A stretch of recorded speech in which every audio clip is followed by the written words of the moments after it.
L'UPC a demandé à intervenir sur 3 questions. La réunification immédiate du Cameroun, la constitution d'un conseil de gouvernement et d'une assemblée avec des pouvoirs législatifs.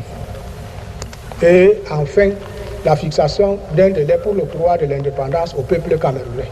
Telles sont, Monsieur le Président, les questions sur lesquelles le peuple de mon pays m'a mandaté pour venir ici. Je vous remercie, Monsieur le Président. Ce voyage de a été, un moment très très important pour l'évolution de l'UPC et même pour l'évolution politique de la masse camerounaise. Dès le moment où on a su que allait partir chez les Blancs, et pas à Paris, mais beaucoup plus loin, à New York, pour aller parler des problèmes du Cameroun.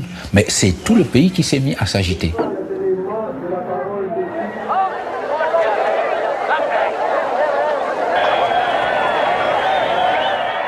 J'ai donc vu l'enthousiasme que cette volonté d'acquérir l'indépendance, parce que l'indépendance pour eux était le fait. Vraiment, il faudrait que les acteurs de l'histoire le reconnaissent. Il y avait une brimade intolérable, inconcevable. Le leader de l'UPC est né dans la région des plantations, là où les hommes sont tombés par milliers pendant la construction des routes et du chemin de fer qui percent la forêt équatoriale. Chaque famille a donné 1 ou 2 fils aux travaux forcés. La main-d'œuvre est sous-payée, nombreuse et déracinée. Avec Nyobé, les travailleurs prennent conscience de leurs droits. Des grèves éclatent partout sur son passage. On assiste à la naissance d'un tribun et d'un mouvement rapidement populaire. On l'appelait Rolapré, c'est lui qui est venu accomplir cette tâche. Il a interdit brutalement l'UPC. On a commencé à l'arrestation de tous ses dirigeants.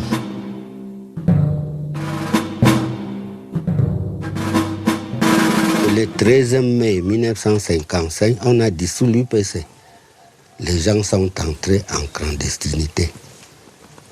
On souffrait, on nous pourchassait et tuait partout où tu arrêtes. Les militaires étaient pleins partout, on nous tuait. Les vastes forêts qui, à l'est et au sud du Cameroun, couvrent une superficie de 16 millions d'hectares, un tiers de la superficie totale du pays, constituent une richesse naturelle inappréciable. Les richesses potentielles du Cameroun sont vraiment immenses.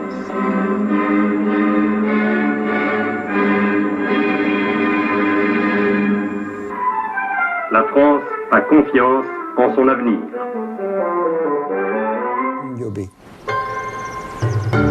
Nyobé se cache dans sa région natale. Il est en sécurité, protégé par la solidarité des siens et la forêt, dont ils connaissent le moindre sentier, le moindre abri. Les militants entrent en résistance et continuent la lutte politique depuis le maquis naissant. Ne cesse de réclamer le retour à la légalité de son parti, de loin le premier du pays, au moment où la France l'interdit.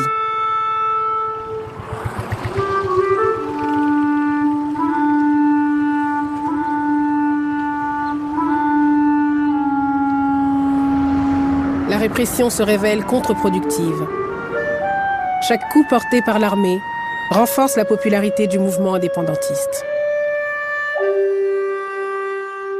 Ernest Mandier, professeur, et Félix Moumier, médecin, font partie des jeunes cadres à avoir rejoint la tête de l'UPC dès sa création. Ces 2 bras droits d'Nyobé parviennent à échapper à la répression. Ils en sont alors les porte-voix en exil. Leur mission, sensibiliser l'opinion et trouver des soutiens internationaux. En 1956, le peuple est autorisé à voter au suffrage universel pour la première fois. Mais en réalité, les futurs élus ne pourront gérer que les affaires courantes. Paris conserve la mainmise sur la monnaie, la politique étrangère, la défense et les matières premières stratégiques. Pour Pierre Messmer, cette assemblée locale permet de repérer ses futurs alliés politiques parmi les élites restées fidèles à la France. La métropole s'assure ainsi de leur formation comme de leur collaboration à venir. L'administration tente une dernière manœuvre. corrompre Oumniobé et lui proposer de se présenter seul tout en maintenant son parti interdit. Le leader de l'UPC refuse, mais la veille des élections, il est dépassé par son aile dure. Sur cette route, les insurgés assassinent 2 candidats soutenus par les colons. Mesmer appelle en renfort les troupes des colonies voisines. Le territoire est quadrillé. C'est le début de la guerre sur les 2 fronts, militaire et psychologique. Constitution de milices locales, propagande, massacre, couvre-feu et regroupement des populations. Tout individu trouvé en dehors des camps est considéré comme rebelle et abattu sur le champ.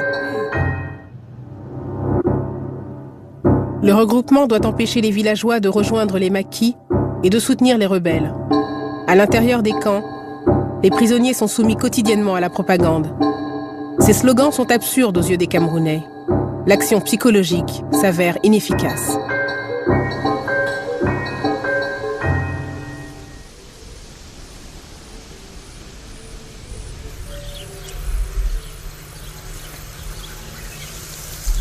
Cet endroit est un lieu où ceux qui refusèrent d'accepter l'injustice, ils ont été tués par les Français. Le 18 décembre 1956, d'autres sont passés là où nous étions, d'autres sont passés par ici. Ils les ont encadrés ici. Dès qu'ils les ont vus, ils se sont mis à tirer sur eux. Donc nos parents sont morts aussi tous. C'est comme ça. Ils sont morts pour la liberté. Les cadavres étaient partout. Les chiens les mangeaient. Les chiens, les corbeaux. Je crois que tous les oiseaux qui sont des carnivores venaient manger la chair de nos papas ici. Avant qu'on les enterre dans des fosses communes. C'était donc comme ça.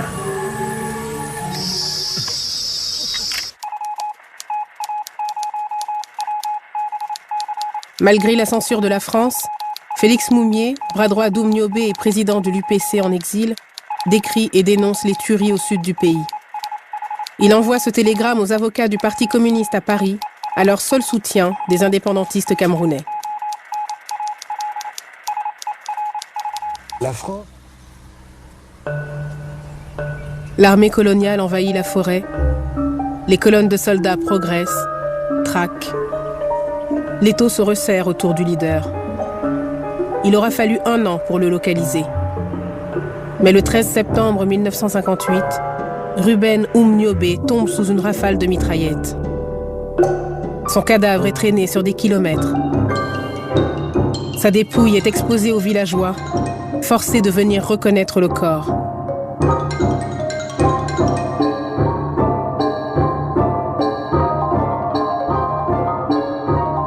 La scène est photographiée par l'armée française, qui 50 ans plus tard interdit toujours l'accès à ces images.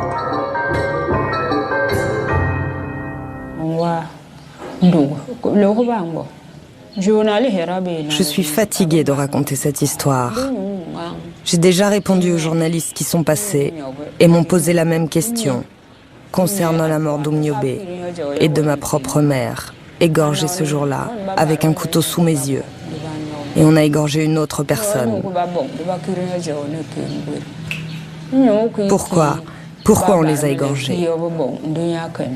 Pourquoi on me pose toujours la question? Je ne veux plus en parler en détail. Je ne veux plus parler de cette histoire-là.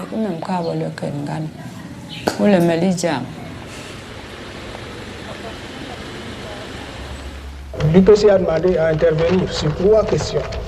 La réunification immédiate du Cameroun, la constitution d'un conseil de gouvernement et d'une assemblée avec des pouvoirs législatifs, et enfin la fixation d'un délai pour le droit de l'indépendance au peuple camerounais.